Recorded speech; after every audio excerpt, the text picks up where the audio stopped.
Nou baie welkom by ons 5de koffietyd geleentheid. Vanoggend is dit vir my baie lekker want Bridget en Henny Vermaak het vir my lekker beskuit gebring. Nou baie dankie vir daai beskuit en ek hoop jy het ook 'n so 'n stukkie beskuit daar waar jy is. Hierdie behoort ons presies 2 dae te hou vir my en vir Jaco. Maar baie dankie daarvoor, ons waardeer dit. Nou ek weet nie van jou nie, maar toe ek op hoërskool was die hoof se kantoor die laaste plek waar jy nou gegaan het. Ek bedoel, want ons hoofde was streng. Ja, ons was bang geweest vir hulle. Nie omdat hulle verkeerd was nie, maar die dissipline was fantasties geweest. En hy het sommer in die gang gegryp en 'n pak slaag gegee.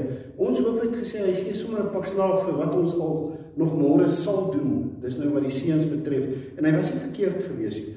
Nou met die gevolg dat ek het glad nie daarvan gehou om ooit so toe te gaan nie. Daar was ouetjies wat baie daarvan gehou het. Ek bedoel die hoofseun en die hoofdogter en die prefekte.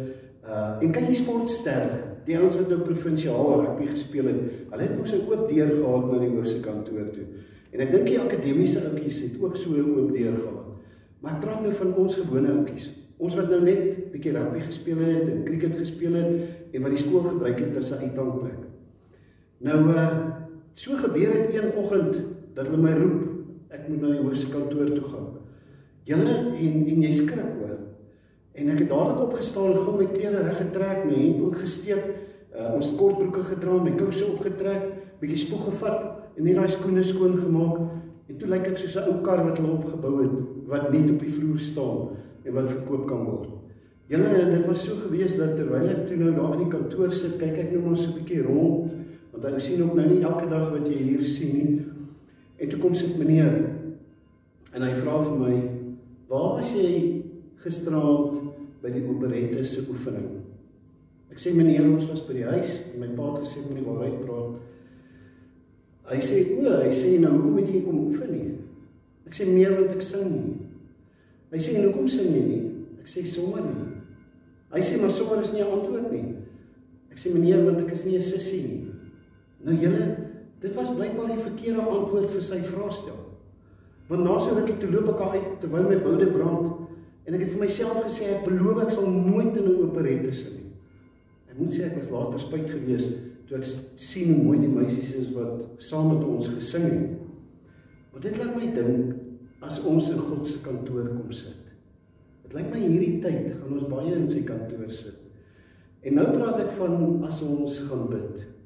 In Hebreërs 4 vers 16 staan daar: kom ons gaan dan met vrymoedigheid na die genade troon, dat ons daar barmhartigheid en genade ontvang en so op die regte tyd gered kan word. Dis die wonderlike dat God se deur, sy kantoor staan oop die hele tyd. En eintlik is ons elkeen maar skuldig wanneer ons daar kom, maar hy wys nie op ons skuldigheid nie. Hy sê jy kan maar praat. Jy kan maar deel wat op jou hart is. En ek glo in hierdie tyd waarin jy ook ingehok gaan wees, soos wat ons hele land tans is daar genoeg tyd om te bid. So daar's genoeg tyd vir ons om in die kantoor te gaan sit. En terwyl ons dit doen, kom ons eer hom en kom ons respekteer hom. Eintlik wil ek sê, kom ons sing. Ek hoop jy gaan 'n lied sing vandag. Ek hoop jy gaan iewers dalk 'n CD opsit en al sing een of ander kunstenaar dan vir jou en sing sommer saam. En ja, as hulle jou kind kies, na al hierdie dinge by die skool en hulle sê, hy of sy moet sing, laat hulle sing. Moenie dat hulle so dom wees as wat ek was nie.